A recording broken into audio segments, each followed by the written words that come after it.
follow Jesus Christ. And it's an amazing 15-20 minutes that you can go check out on YouTube. But what stuck out for me was the fact that in the height of the apartheid era and the uprising against the then government, Nico was one of those people who stood up for what is right. However, in the process, he found himself in a position where they had put a tire around him, poured gas or petrol over him. Miraculously, they couldn't find a light. And then a young girl came and started addressing the elders and saying, "What are you doing? Why? Why would you do it to this man?" And so he's able to stand here today because that fire never happened. But needless to say, he's got a lot to share with us this morning. Nico, thank you, sir. Thank you. Now, I was born long before technology happened, so let's just make sure that the computer behaves itself, and once it switches itself on, let me go and start off. Now, I'm glad that you're eating immediately after this, because it means that whenever you give a Christian a microphone, it's very difficult to get them to shut up and go home. They've always got one more sentence they want to share with you, and they've always got one more point they want to make, and I too often am a victim of that. So I'm going to try today not to do that. Now, the other thing I need to say, do this. I tend to go for a walk when I talk, and I'm hoping that's not going to upset the camera too much. But let's see, get into here to my PowerPoint. And there we are. And get Uncle Ramaphosa up on the screen.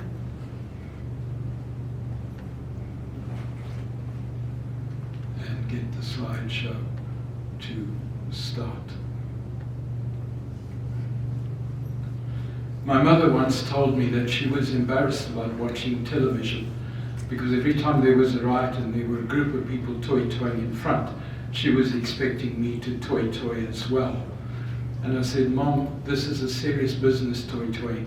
And if a white Afrikaner tries to toy-toy in front, he's going to turn it into a comedy show, because he's never going to have the right foot on the right ground at the right spot on the right time. And so for that reason, you're quite safe. You're never going to see your son on TV.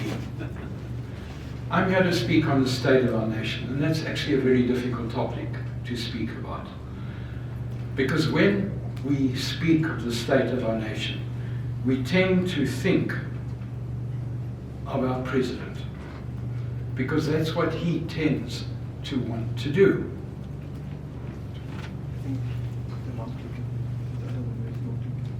Okay. Yes. So it should be in there. Okay, you see what I mean?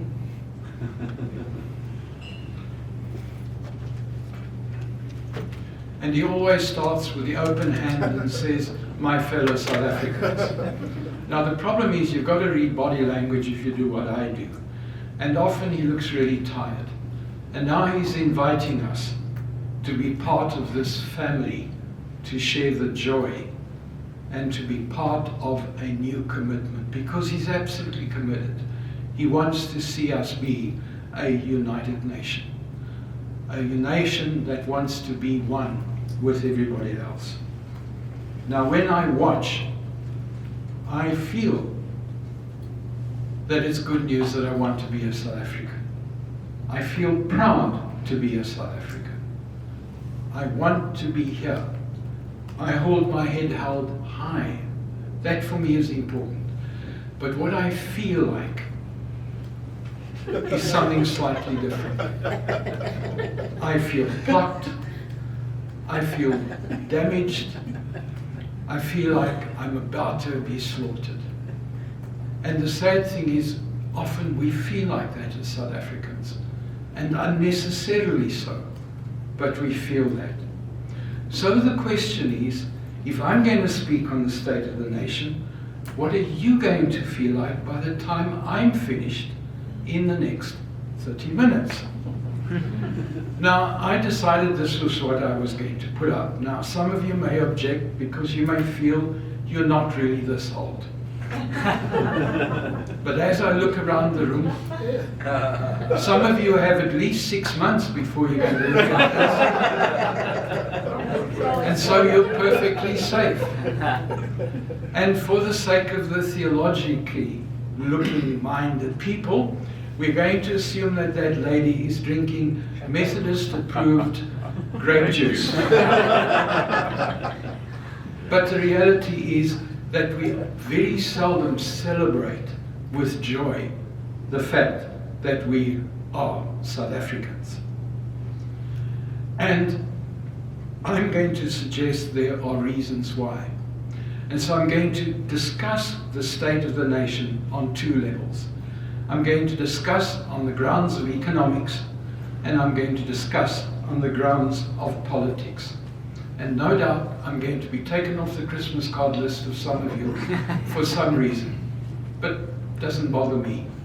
I've been asked to speak the truth as I see it, and that's what I have to do. So this is me. As you can see, some things improve with time.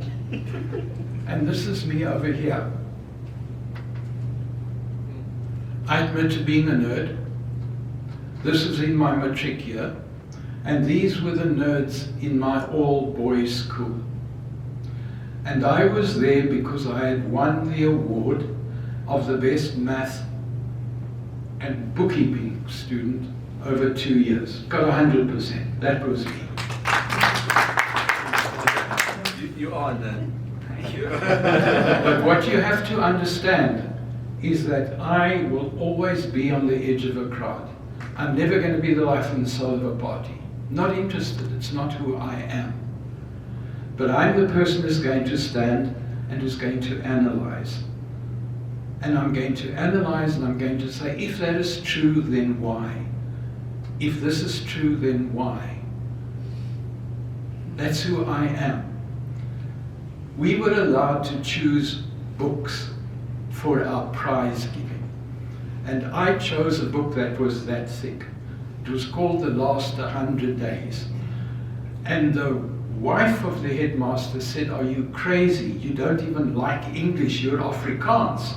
English is your worst subject. You barely scraped 60% in English. Why are you wanting this book?" And I didn't know how to tell her this book deals with the Second World War. It deals with the last 100 days in Germany. I wanted to see why it was that Hitler managed to fool an entire nation. And what are the consequences for that nation because of what Hitler's actions were? And what did Russia do to Germans? And why did they do it? What did Hitler do to the Russians? I needed to understand that because there was something that was confusing me. And your Nehemiah sermon, the Dominee came and preached that sermon at our school. Except his version of that sermon was different. We as young Afrikaans boys, this was at my primary school, when that was Afrikaans school, you were going to be called upon by God to build the wall. And that wall is going to be to protect apartheid in the government.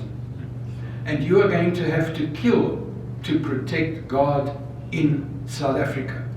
Because the communists are going to come and destroy what God is trying to do.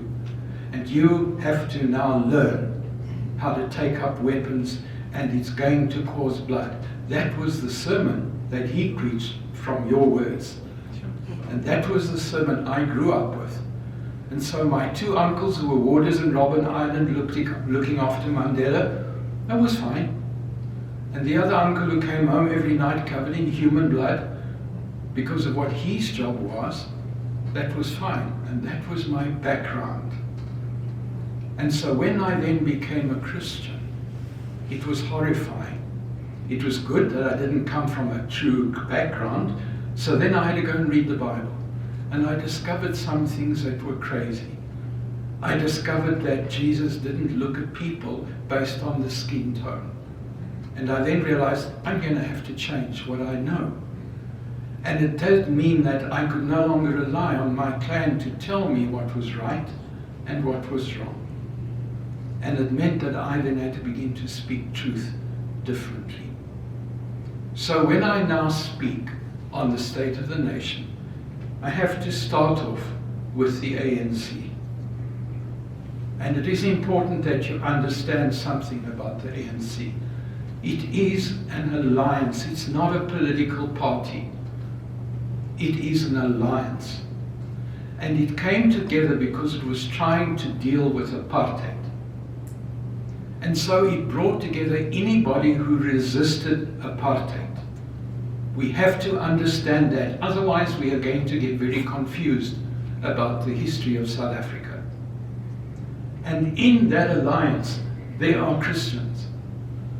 Zuma's mother is a Christian, a born-again Christian. She's no longer alive. She used to spend her life at KwaZulu-Natal. She used to attend Christian meetings. Ramaphosa is a Christian. He was part of a Christian movement.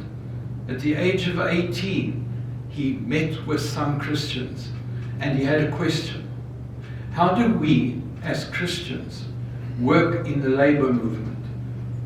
And he put together a document called the Kayara Declaration. This document did the world right around. Evangelical Christians began to read the document because it was the first time somebody was taking a Christian concept and using it in place of liberation theology documents. That is the Ramaphosa that we have as our president today. Also in that alliance, there are people who are Stalinists. A Stalinist has the belief that only the state can create employment. That it has to be a state-owned enterprise for it to work. That the people owe the state-owned enterprises everything. It has to create jobs, not business. And if it fails, you simply put more money in the state-owned enterprise. And so every critical aspect of our life has been put in a state-owned enterprise. We have 350 of those. One of them makes a so-called profit. 349 lose money. We're talking about up to 200 billion rand a year is lost. And so when it looks like the ANC is dysfunctional, it is because that alliance, that part of the party has won a debate. And the other part of the party has lost the debate. There are capitalists within the ANC. Ramaphosa is a capitalist. His brother-in-law is a capitalist, one of the wealthiest. He spends a lot of his time in Cape Town.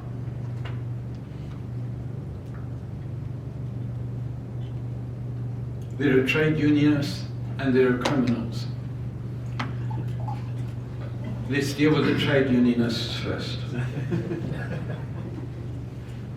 I remember meeting some of the very early trade unionists who were born-again Christians.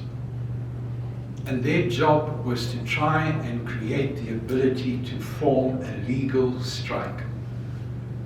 They came from what was then called Natal. And I used to sit there with them and listen to the grief and the struggles that they had. All they wanted was the right to strike if your boss didn't pay you for 2 months. And they were in and out of jail. But that was who they were. I was listening to the trade unionists at the Durban conference. They had a meeting there. I had to go and talk to them because I'm interested. I want to hear where they are. Last week they had another conference. And I listened to the speeches that they made. What I didn't have the courage to say to them, brothers, if you look at how many workers have resigned from trade unions in the last year, You need to ask yourself why. If you are supposed to represent the union, the workers, and the workers are walking away, then you need to say, are we actually helping the workers? And I believe that you are not helping the workers. That is why the workers are in as much trouble today, because that which is supposed to represent them, those leaders have become inward looking, and you're there for your own purposes. And yes, I do work with criminals within the ANC, because if somebody comes to me and says, I owe 20 million and I've got to repay, I will help them to work out how to repay, and I'm not embarrassed to do that. Because Jesus met people who were tax collectors, who were criminals, and he expected them to pay back the money. And if somebody comes to me and says, I need to pay back the money, I will help them to do it. And I'm not afraid of helping them to do it, and I will not tell you who they are, but I will tell you I will help them to do it. So, what is the problem then? The problem is that South Africans are tired of democracy as it is practiced in South Africa. That is the problem. We tend to think it's voter apathy. It's not. It's frustration with the way that democracy is practiced. People feel that they are powerless. And I'm going to show you why I believe that is the problem we're facing right now. By the way, the activists I love. I wish there were more activists in more parties. Because for me, when Jesus looked at somebody, he was actually worried about justice a lot more than we're prepared to admit. And often that is what the activists are looking at. This is the number of South Africans who registered to vote. In other words, they've done the first step. They've registered to vote and then appeared to vote at the end of the day. In 1994, 86% of people who registered to vote bothered to appear at the voting booths. At 2024, 58%, that was a couple of weeks ago, 58% of people who registered to vote bothered to go and vote. That tells me it is democracy that has failed, not a political party. We're going to deal with the political parties, and then you're going to take me off some more Christmas card lists. But it is democracy that has failed South Africa. So let's then look at the actual election itself. 40.2% of people who voted for the ANC. This is the first time that they got less than 50% of the vote. The DA, 21% of voters voted for the DA. The DA got a hiding. They were projecting over 30%. They got a hiding on two grounds. They totally misread the anger of the Muslim community in the Western Cape. And so the Muslim community in the Western Cape went to the ANC. They didn't go to the Muslim parties. They don't trust the Muslim parties either. Mkhonto we Sizwe got 14.6%. That was a failure. Their stats showed they were supposed to get 30%. EFF got 9.5%. That was so bad in two provinces they literally were wiped out. And that shouldn't have happened, because Malema studies the speeches of Hitler. He molds his speeches on that style. That's why he's quotable when he speaks, because he's learned how to put sound bites together in a way that people want to listen, and he's able to identify what people want.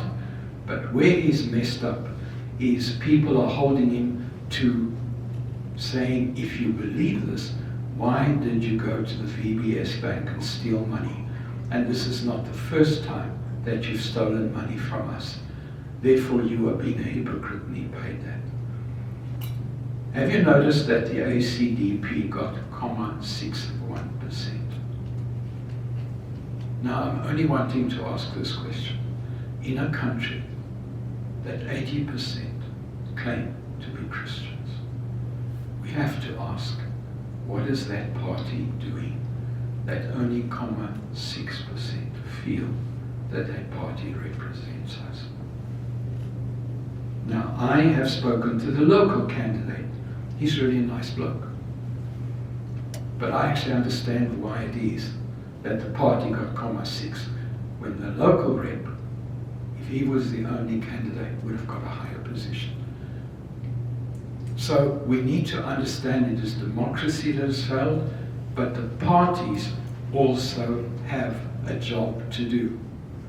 What irritates me about democracy in South Africa is that it is blatantly unfair. It shows a lack of caring towards the people. It's not able to understand my interests, my needs, my opinions. And it shows a disrespect towards me as a person. And not only me, everyone of South Africa.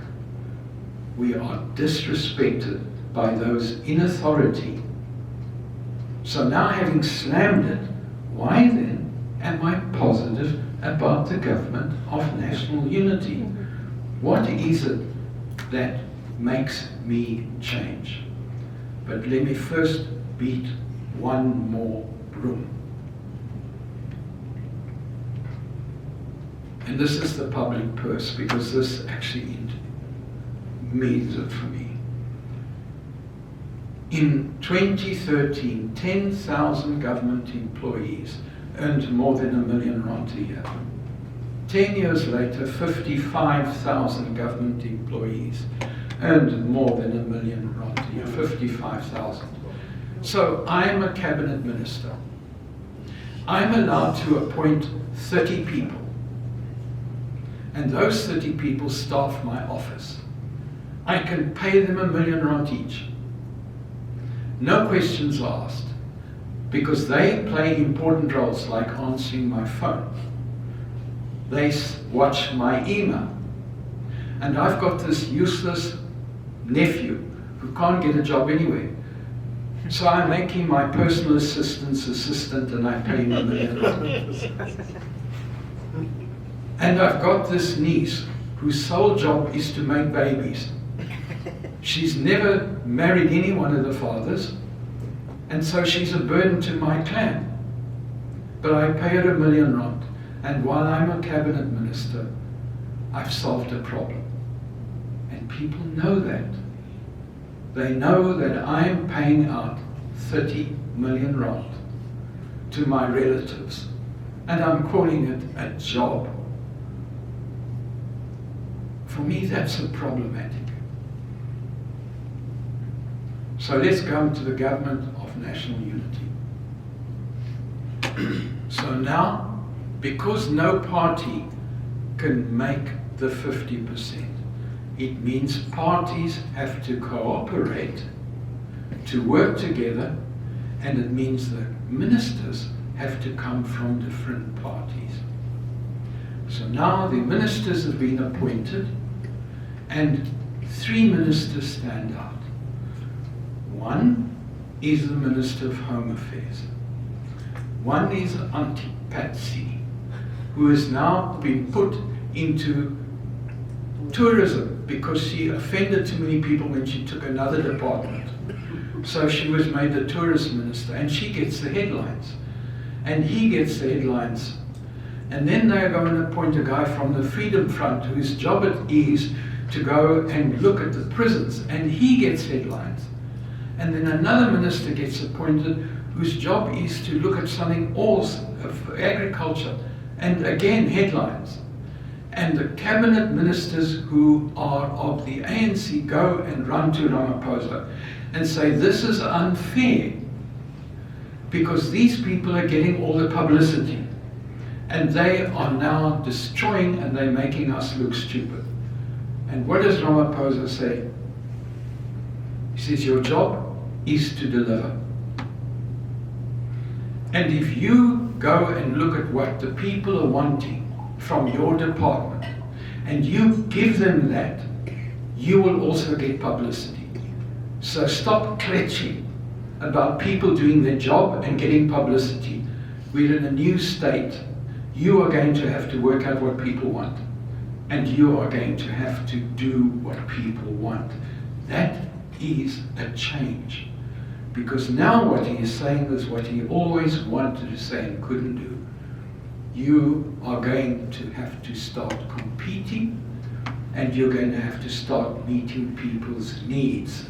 You're no longer entitled simply because of who you are. And now people say, well, if you're saying that, Nico, then what happens to the EFF? Surely that's going to be a problem. And what happens to Mkhonto weSizwe? Surely that's going to be a problem. I already mentioned that EFF was wiped out in 2 provinces. They have to have a meeting in December in which they have to analyze why so many party workers have got to be fired. They've got to analyze why so many members are going to be dismissed, and they want a sacrificial lamb. He's also got to explain this little problem of the VBS Bank. And Malema's not going to be the sacrificial lamb. So he began to look for somebody. And he decided the best would be to make Floyd Shivambo that. Now I know that because I'm an activist and we scudder. And so he decided that Floyd is going to be the sacrificial lamb. And Floyd got a hear of it and said, no, I'm not going to agree. So I'm going to join Mkhonto weSizwe. And then he can go and explain to the people what he's going to do. So Malema still has a problem. He's facing a rebellion within his party, and the fact he's already fired 30, 40 people is not going to save him in December. His hands are tied, and he's going to be less of a threat to the government of national unity than he would have been otherwise. Then you come to Mkhonto weSizwe. Who knows who the actual leader of Mkhonto weSizwe is? I would expect 3 of you would know. Do you know who the leader is? It's supposed to be Jacob. No, it's his daughter. It's his daughter. And if you ask the average person who it is, they would not know it's his daughter. They would not be able, if they saw 4 photographs, to say this is the leader. It's not Jacob. Jacob is, Mkhonto weSizwe is there to protect Jacob. That's why that party is there.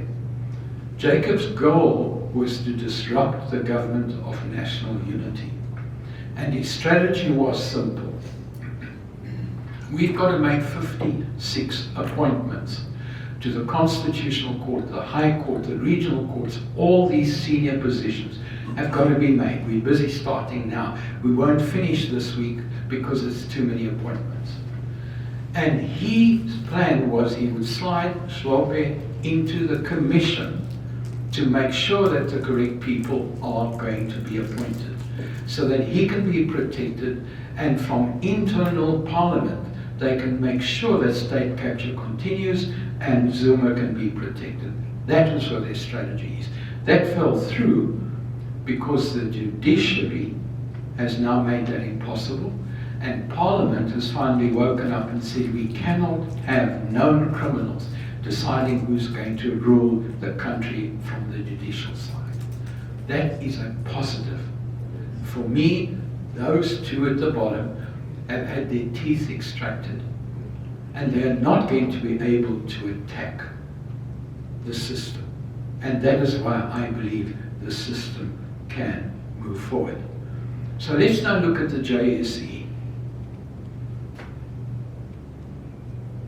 This is the stock exchange. Now let me just explain for those who think all money things are evil. The index is a way of looking at the stock exchange as a snapshot. I know today the stock exchange has gone down 0.1% because I'm a nerd and I've got a phone that works. Over the last 2 weeks, the low point was 69,000, the high point was 87,000. As of last night, 4 o'clock, it was 86. We're near the all-time high. That means those people with money who are investing are positive about it. They began to realize that the ANC was not going to be the new government, and that it was going to be a government of national unity. And they then began to take out all the money they're hiding under their mattresses, and they then began to invest it in shares. And the companies took the billions of money that they have and began to make investments. And that was what happened there to the economy. Then it went down again. And that went down because people started making a noise, particularly Malema, gone to West Seasway. And again, South Africans began to panic and said, oh, it's too soon, we're not going to take our money, we're going to pull out. I buy every time it hits the bottom because I'm getting a bargain. Then over here, it went up because it was clear that the government of national unity was going to take over. Over here, it went up because of what happened in the USA. I'm not talking about that circus they call an election. Americans live off debt. They live off more debt than you can possibly think, which means they're spending all of their money paying interest on the debt. Credit cards are all maxed out. And the Federal Reserve decided over here, we need to boost the economy. So we're going to lower our interest rates by 1/2%. And immediately, what do Americans do? They make more debt, and they transfer money to buy more things, including stock exchanges. And you know what the currency is that's the strongest in the world right now? It's the rand. So the money comes here. And this is thank you to the American Reserve Bank. And the problem is the South African governor who's got to decide our interest rates, I'm hoping his mother's going to give him a hiding, because he only dropped our interest rate by 1/4%. He should have dropped by 1/2, and he needs to drop it by another 1.5 in the next year, not another 1%. Because if he drops it, and I'll refer to that later, it's going to make a massive difference to our pockets. Here, we need to thank Chinese government. Because the Chinese government looked at their economy, and their premier said, we have banks that have reserves. And he literally, late one night, said to the banks, you can take 1/4% of your reserves and lend it out from tomorrow morning. That came to $300 billion US. Yeah. And the minute that came out, what did they do? They began to spend money. We've got a number of companies that do business in China, and this was the effect on our economy.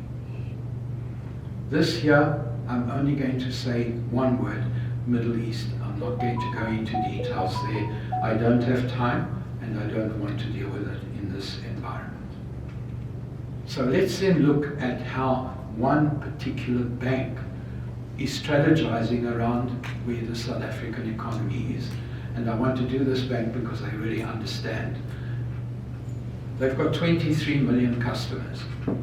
And they serve two segments, people earning under 10,000 and people earning 10,000 to 25,000. That's their market. They're not interested in others. That's their market. They did a turnover in the last 12 months of 36%. That was 6.4 billion rand more profit from that segment. What is it they do different? Every other bank is reducing the ATMs. They're doubling their ATMs. When you draw money out, they'll charge you 1 rand. Just 1 rand. They get 64 billion. All the banks put up branches in shopping malls. They put up branches where people are, not in malls. They don't have money in their banks. Their security is pathetically cheap. They don't need people there with machine guns because they have no money in their branches. They've trained their staff how to solve problems. Have you ever been to FNB on a Saturday morning and got out in under 2 hours to get a problem solved? Their staff, if they can solve a problem in 5 minutes, they get a bonus. If you want to watch soccer in some vague place north of Africa in Europe, and you want to watch that on DSTV, it's going to cost you 1,000 rand a month. Starting in 10 days' time, you're going to be able to go to Capitec and buy a 40 rand voucher that'll give you the same access to the same soccer match. They've got 23 million people. Do you know what kind of turnover that's going to do?